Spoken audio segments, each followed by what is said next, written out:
तो आज के वीडियो में हम देखने वाले हैं निकिल एलिमेंट, जो कि वेरी इंपॉर्टेंट टॉपिक है। सो गाइस, ये जो निकिल है उसे झूठा कॉपर भी कहा जाता है, क्योंकि दिखने में ये कॉपर अयस्क के समान था।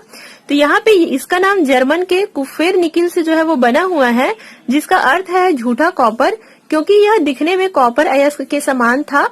तो अगर किसी भी एग्जाम में झूठा कॉपर किसे कहते हैं, इस टाइप से क्वेश्चन अगर आता है तो आप आसानी से बता सकते हो कि निकिल को ही झूठा कॉपर जो है वो कहा जाता है, जिसका जर्मन नाम कुफेर निकिल से जो है वो बना हुआ है। तो इस टाइप से जो छोटे छोटे क्वेश्चन है उसे भी आप लोगों को याद करना जरूरी है, ताकि मल्टीपल चॉइस क्वेश्चन में कोई भी मार्क्स आप लोगों का ना कटे। तो ये है गाइस। इसके बाद हम देख लेते हैं निकिल एलिमेंट के बारे में और भी कुछ चीजें, जैसे कि फिजिकल एंड केमिकल प्रॉपर्टीज, इसका यूजेस क्या क्या है, इनके कौन कौन से अयस्क है, इनका ऑक्सीकरण अवस्था जो है वो क्या होता है, इसके कौन कौन से बाइनरी कंपाउंड है, कॉम्प्लेक्स कौन कौन से हैं, कोऑर्डिनेशन नंबर क्या है, सारी चीजों के बारे में आज हम डिटेल में स्टडी करेंगे। तो चलिए आज का वीडियो हम स्टार्ट करते हैं। सो गाइस, पीरियोडिक टेबल में हम निकिल का पोजीशन जो है वो देख लेते हैं। निकिल जिसका एटॉमिक नंबर जो है वो 28 होता है, और अगर हम ग्रुप की बात करें तो ये 10वें ग्रुप में जो है वो प्रेजेंट है निकिल, और चौथे आवर्त मतलब चौथे पीरियड में जो है वो ये निकिल जो है वो प्रेजेंट है। तो चलिए गाइस, और भी इसके बारे में नोट्स में जो है वो स्टार्ट करते हैं इसके इंट्रोडक्शन से। निकिल का जो साइन होता है वो Ni होता है, इसका एटॉमिक नंबर जो है वो 28 होता है, और ये जो निकिल है वो 10वें ग्रुप में उपस्थित है, जैसा कि हम पीरियोडिक टेबल में जो है वो देख ही चुके हैं।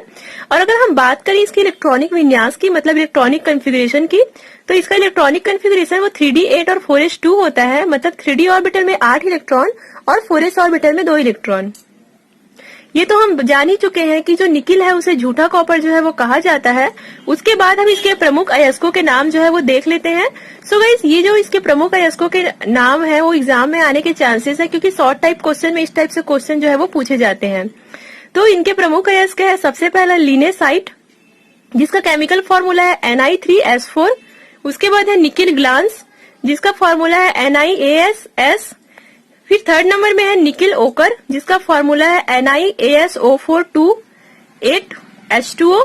देन सबसे मोस्ट इम्पोर्टेंट अयस्क है पेंटलैंडाइट, जिसका फॉर्मूला है NiFeCuS, मतलब इसमें निकिल, आयरन, कॉपर तीनों मिलके ये जो है वो अयस्क, मतलब इस अयस्क में तीनों जो है वो मिले होते हैं, इस कारण इसका फॉर्मूला जो है वो इस टाइप से है। अब आगे हम देखते हैं इसका फिजिकल प्रॉपर्टीज, मतलब भौतिक गुण। यह सिल्वर के समान सॉफ्ट मेटल है। इसका जो मेल्टिंग पॉइंट है वो 1455 डिग्री सेल्सियस है। जैसा कि हम जानते हैं डी ब्लॉक एलिमेंट में अधिकतर मेटल उपस्थित है, और जो मेटल का जो मेल्टिंग पॉइंट होता है वो काफी ज्यादा होता है। क्वथनांक की बात करें बॉइलिंग पॉइंट की, तो 2920 डिग्री सेल्सियस जो है इसका बॉइलिंग पॉइंट है, मतलब क्वथनांक। और अगर हम बात करें दिखने में कैसा होता है, तो जैसा कि मैं आप लोगों को पहले ही बता चुकी हूँ कि दिखने में सेम कॉपर के समान होते हैं। तो ये हुआ गाइस इसका इंट्रोडक्शन, मुख्य अयस्क और फिजिकल प्रॉपर्टीज। अब हम इसके केमिकल प्रॉपर्टीज जो है वो स्टार्ट करते हैं। अब आते हैं हम इसकी केमिकल प्रॉपर्टीज पे, रासायनिक गुण। तो अगर हम वाटर के साथ निकिल का रिएक्शन कराते हैं तो हमारे पास निकिल ऑक्साइड जो है वो बनता है, जैसे कि निकिल Na+H2O। तो यहाँ पे NiO मतलब निकिल ऑक्साइड हमें जो है वो प्राप्त होता है। उसके बाद अगर हम क्लोरीन से इसका रिएक्शन कराएं निकिल+Cl2, तो यहाँ पे निकिल फ्लोराइड जो है वो प्राप्त होता है। उसके बाद अगर हम कार्बन मोनोऑक्साइड के साथ इसका रिएक्शन कराते हैं, मतलब CO के साथ, तो हमें यहाँ पे देख रहे हो निकिल+4CO NiCO4 हमें जो है वो प्राप्त होता है। तो ये हुआ गाइस इसका केमिकल रिएक्शन। सो एग्जाम में केमिकल रिएक्शन बहुत ही कम पूछे जाते हैं, इसलिए छोटे छोटे अगर आप इसका रिएक्शन भी लिखते हो अपने नोट्स में तो इतना काफी है। उसके बाद हम आते हैं इसके उपयोग के ऊपर, यूजेस के ऊपर। तो जंग रोधी बनाने में, मतलब जो इलेक्ट्रोप्लेटिंग किया जाता है, इलेक्ट्रोप्लेटिंग किया जाता है, उसमें इसका जो है वो यूज किया जाता है, ताकि जो है वो जंग ना लगे। उत्प्रेरक कैटलिस्ट के रूप में जो है वो इसका यूज किया जाता है।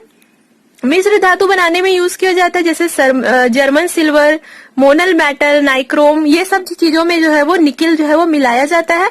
मिश्र धातु मतलब क्या होता है, बहुत सारे मेटल को मिला करके जो है वो मिश्र धातु जो है वो बनाया जाता है, तो इसमें निकिल का भी जो है वो यूज किया जाता है।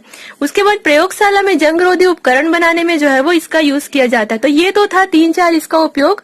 अब हम इसके ऑक्सीकरण अवस्था जो है वो स्टार्ट करेंगे। स्टार्ट करते हैं हम निकिल के ऑक्सीकरण अवस्था। अगर इसके ऑक्सीकरण अवस्था की बात करें तो -1 से +4 ऑक्सीकरण अवस्था निकिल जो है वो प्रदर्शित करते हैं। सो गाइस, सारे एलिमेंट के आप लोगों को ऑक्सीडेशन स्टेट जो है वो पता होने चाहिए, क्योंकि एग्जाम में इस टाइप से क्वेश्चन जो है वो काफी पूछे जाते हैं।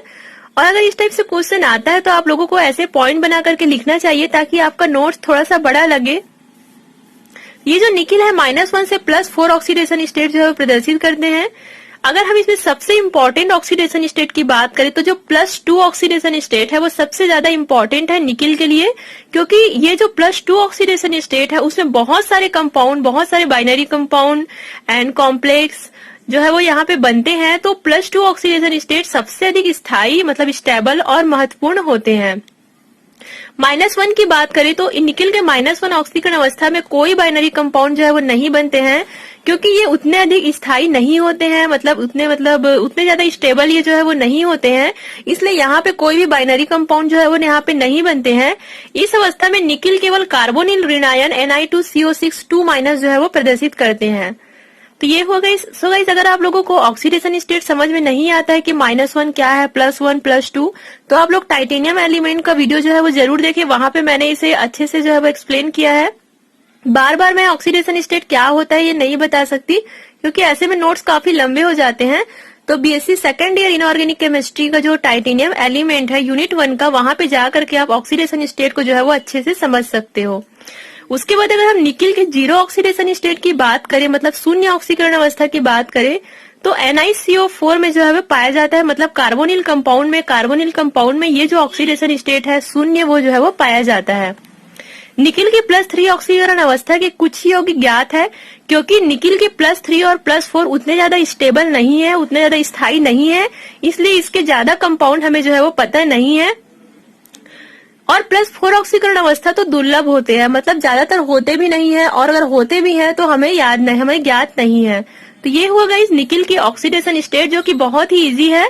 -1 से +4 ऑक्सीडेशन अवस्था जो है प्रदर्शित करते हैं, और सबसे ज्यादा मोस्ट इम्पोर्टेंट स्थायी जो है वो +2 ऑक्सीडेशन जो है वो होता है। तो चलिए अब हम इसके बाइनरी कंपाउंड जो है वो स्टार्ट करते हैं। सो गाइस, स्टार्ट करते हैं हम निकिल के ऑक्साइड, जिसे बाइनरी कंपाउंड भी कहा जाता है। बाइनरी कंपाउंड का मतलब होता है कि दो प्रकार के एलिमेंट आपस में मिलकर के कोई कंपाउंड या फिर यौगिक बनाते हैं, जिसे बाइनरी कंपाउंड कहा जाता है। सो गाइस, अगर आप लोगों के एग्जाम में बाइनरी कंपाउंड आता है तो भी आप लोगों को यही आंसर जो है वो लिखना होगा। निकिल ऑक्साइड मतलब होता है निकिल और ऑक्सीजन मिलकर के कोई नया यौगिक बनाते हैं, नया कंपाउंड बनाते हैं। तो सबसे पहले हम स्टार्ट करते हैं निकिल +2 ऑक्साइड, मतलब जो +2 ऑक्सीडेशन वाली स्टेट वाली जो निकिल है वो किस प्रकार का ऑक्साइड जो है यहाँ पे बनाएंगे। तो यहाँ पे NiO, तो ये निकिल +2 ऑक्साइड जिसे हम कहते हैं। इसमें क्या होगा, निकिल को जब हम वायु के प्रेजेंस में गर्म करेंगे तो हमें निकिल ऑक्साइड जो है वो प्राप्त हो जाएगा, जैसे 2Na + O2। जब हम इसे गर्म करते हैं तो 2NiO जो है वो हमें प्राप्त होता है। 2 पॉइंट इसके बारे में लिख लेंगे। निकिल को वायु में गर्म करके इसे प्राप्त किया जाता है, और यह हरे रंग का जो है वो चूर्ण होता है। तो ये हुआ पहला। हम निकिल +3 ऑक्साइड देखते हैं, जिसका फॉर्मूला है Na2O3। तो ये जो है इसे निकिल नाइट्रेट को गर्म करके जो है वो प्राप्त किया जाता है। यहाँ पे देख रहे हो 4NiNO3 जिसे निकिल नाइट्रेट कहा जाता है। तो जब हम इसे गर्म करते हैं तो Na2O3 जो है वो प्राप्त होता है, और यहाँ से NO2 और ऑक्सीजन जो है वो यहाँ से रिलीज होते हैं। सो गाइस, इस टाइप से जो भी केमिकल रिएक्शन है उसे आप लोगों को लिख के जो है वो प्रैक्टिस करना होगा। लास्ट टाइम देखते हैं निकिल +4 ऑक्साइड, मतलब जो +4 ऑक्सीडेशन स्टेट है वो निकिल किस प्रकार के ऑक्साइड बनाते हैं। तो ये है NiO2। तो अगर हम NiO2 में H2SO4 जो है वो मिला करके गर्म करते हैं तो हमें निकिल सल्फेट जो है वो प्राप्त होता है। तो यहाँ पे यही कहा जा रहा है कि यह काले रंग का पदार्थ है जो H2SO4 के साथ निकिल सल्फेट जो है वो देता है। तो ये हुआ गाइस 3 टाइप के आपके nickel oxide, nickel +2 oxide, nickel +3 oxide and nickel +4 oxide. तो ये हुआ इसके बाइनरी कंपाउंड। इसके बाद हम देख लेते हैं इसके कॉम्प्लेक्स। निकिल के संकुल, ज्यामिति और उपसह संयोजक संख्या, जिसे कोऑर्डिनेशन नंबर भी कहा जाता है। सो गाइस, किसी भी एलिमेंट का डी ब्लॉक के सारे एलिमेंट का आप लोगों को जो संकुल है, मतलब जिसे हम कॉम्प्लेक्स कहते हैं, उसे जो है वो आप लोगों को अच्छे से याद करना है, क्योंकि एग्जाम में कोई भी एलिमेंट का आप लोगों को कॉम्प्लेक्स जो है वो पूछा जा सकता है। सो हमें जैसा कि पता है कि निकिल का जो ऑक्सीडेशन स्टेट होता है वो -1 से लेकर के +4 तक जो है वो होता है। तो अगर आप एक एक ऑक्सीडेशन स्टेट वाले निकिल का एक एक एग्जाम्पल भी लिखोगे तो इतना एग्जाम के लिए आप लोगों के लिए काफी है। तो अगर हम स्टार्ट करते हैं निकिल -1 से, मतलब -1 ऑक्सीडेशन स्टेट से, तो ये किस प्रकार का कॉम्प्लेक्स जो है वो बनाते हैं। तो निकिल -1 में Na2CO6 2- कॉम्प्लेक्स जो है वो बनेगा, और इसकी जो आकृति होगी वो अष्टफलकी होगी, और इसका जो उपसह संयोजक संख्या होगा, मतलब कोऑर्डिनेशन नंबर होगा, वो 4 होगा। सो गाइस, हम देखते हैं कि उपसह संयोजक संख्या हम कैसे निकालते हैं, या कोऑर्डिनेशन हम किसे कहते हैं। तो जैसे कि बाय द वे निकिल जो है वो यहाँ पे 4 CO से जो है वो जुड़ा हुआ है, तो बीच वाला जो बीच वाला जो आपका एटम है कितने और एटम से जो है वो जुड़ा हुआ है, तो ये उसका कोऑर्डिनेशन नंबर होता है। जैसे कि इसका कोऑर्डिनेशन नंबर होगा 1 2 3 4, इसका कोऑर्डिनेशन इस प्रकार के संकुल जो भी बनेंगे उसका कोऑर्डिनेशन नंबर जो है वो 4 होगा, और इसकी जो आकृति होगी वो चतुष्फल की होगी, मतलब टेट्राहेड्रल कॉम्प्लेक्स जो है वो ये बनाएंगे।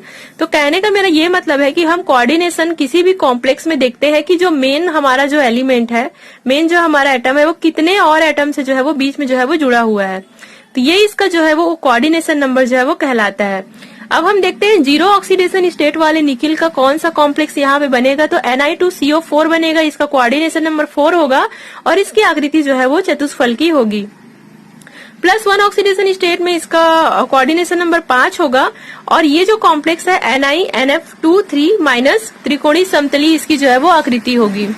+2 ऑक्सीडेशन की बात करें जो कि सबसे ज्यादा स्थायी और स्टेबल कॉम्प्लेक्स यहाँ पे बनेगा NiCl4 2-, जिसका कोऑर्डिनेशन नंबर जो है वो 4 होगा, और इसका जो आकृति होगा वो चतुष्फल की होगा।